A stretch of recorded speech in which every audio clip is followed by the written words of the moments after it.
Good morning mga kabakyard.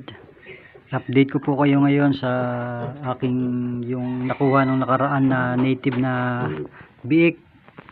Ito na po siya. Medyo malaki na rin. Siguro mga 2 weeks na lumipas nung simula nung kinuha natin to ron sa ating kakilala na pagkawalay pa lang niya, kinuha na natin. Ngayon, ito na siya. Mga 2 linggo na mahigit ito rito sa aking backyard. Malakas naman kumain.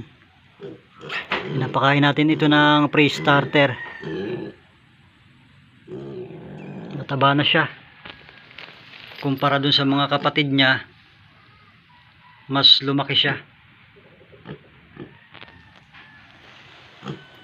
Ito po, ayan.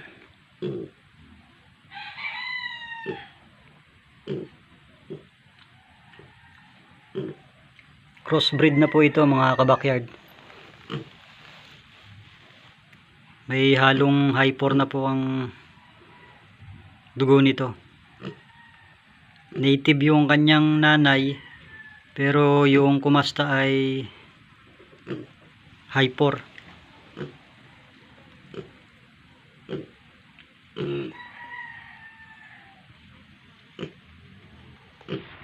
Diyan lang muna siya nakakulong.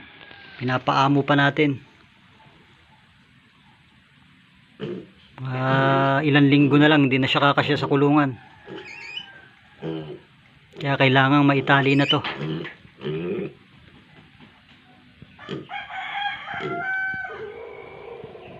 Nung unang kuha natin ito talagang napakailap. Pero ngayon medyo bumabait-bait na rin siya.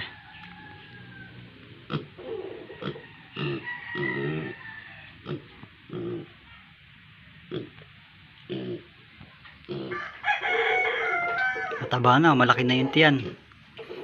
Malakas kumain eh. Magdadalawang buwan po ito mga kabakyard sa itong October 7 simula nung pagkawalay. 1 buwan siyang winalay. Tapos ngayon 1 buwan na rin na kumakain siya.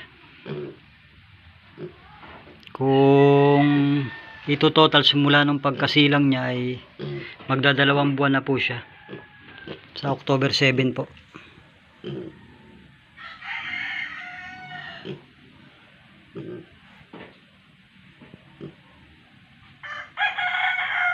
Yun lang po muna mga kabakyard at maraming salamat po.